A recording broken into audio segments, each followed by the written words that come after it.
Bonjour, je suis Coralie Coquet. Bonjour, je suis Emmanuelle Mercier. Nous sommes les deux référentes du service d'information et de soutien aux tuteurs familiaux de l'UDAF des Deux-Sèvres. Nous allons vous présenter le compte rendu de gestion, qui est une des missions qui peut vous être confiée par le juge des tutelles. Alors, le compte rendu de gestion, qu'est-ce que c'est? C'est une étape obligatoire, annuelle, dans la gestion de l'exercice de votre mesure de protection. Rassurez-vous, si vous devez en être dispensé, ce sera noté dans le jugement. L'objectif est de pouvoir établir une balance des comptes faite pour le juge des tutelles afin qu'il puisse vérifier que les recettes et les dépenses de votre majeur protégé sont bien équilibrées. Lorsque vous n'êtes pas dispensé du compte rendu de gestion, vous devrez réaliser le premier en partant de la date du jugement jusqu'au 31 décembre. Pour les suivants, vous devrez prendre en compte le 1er janvier au 31 décembre de l'année écoulée. Qui rédige et signe le compte rendu de gestion? Lorsque vous êtes le tuteur ou le curateur principal, la tâche vous appartient entièrement.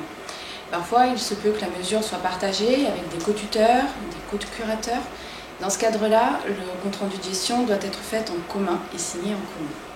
Si vous êtes subrogé tuteur ou subrogé curateur, il vous appartient de laisser le tuteur ou curateur principal venir à vous de façon spontanée. S'il venait à ne pas le faire de façon spontanée, nous vous conseillons de le solliciter. Attention, il vous appartient alors de vérifier le compte rendu de gestion puisque votre signature vaut approbation. En tant que subrogé, co-tuteur, votre responsabilité peut être engagée sur l'aspect de la surveillance.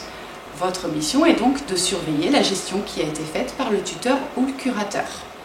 Pour résumer, le tuteur a la responsabilité de la gestion des comptes, de la gestion prudente, et le co-tuteur et subrogé a la responsabilité de cette surveillance de compte. Alors, comment rédiger un compte rendu de gestion? Et effectivement, comme vous avez pu le voir tout à l'heure, on vous a conseillé de faire apparaître les recettes et les dépenses. Maintenant, reste à savoir qu'est-ce qu'une recette. Donc par recette, nous entendons les revenus de la personne protégée, donc à savoir le salaire, la retraite, l'allocation adulte handicapé, le RSA, puis tout ce qui va être revenu foncier, lorsque votre majeur protégé est titulaire effectivement de revenus fonciers, donc par ça on entend propriétaire d'un logement pour lequel il percevrait des revenus puisqu'il y a une location. Nous entendons également les revenus de placement, donc typiquement appelés les intérêts de placement, et tous les fruits de succession si votre majeur venait à être concerné par ce type de démarche. En termes de dépenses, il ne vous est pas demandé de mettre une ligne par exemple lorsque vous achetez un produit d'hygiène. En revanche, il est nécessaire de faire apparaître quand des achats vont être faits pour l'alimentation ou par exemple pour l'achat d'électroménager. Vous n'aurez pas à rendre compte de toutes les dépenses qui sont effectuées sur le compte de votre proche. Il faudra en revanche justifier de certaines dépenses en fonction de ce que vous dit le jugement. Pour exemple, si le jugement vous demande de justifier des dépenses supérieures à 500 €, vous devrez donc fournir une facture de toutes dépenses non courantes, par exemple l'achat d'une machine à laver supérieure à 500 €.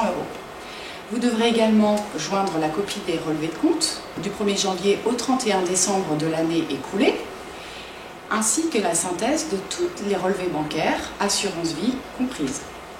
Vous devrez également transmettre un compte rendu des diligences, c'est-à-dire un petit résumé de la situation sociale de votre proche, de son état de santé, éventuellement s'il y a un changement de son lieu de vie, toute information qui doit être reportée à la connaissance du juge.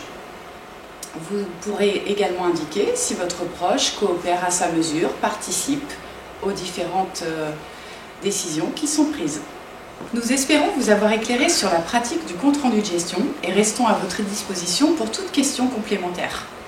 Retrouvez toutes les informations sur notre service d'information aux tuteurs familiaux sur le site de l'UDAF des Deux-Sèvres dans la rubrique Soutien aux familles. Si vous aviez d'autres questions, n'hésitez pas à nous contacter par mail à l'adresse suivante istf@udaf79.asso.fr. À bientôt.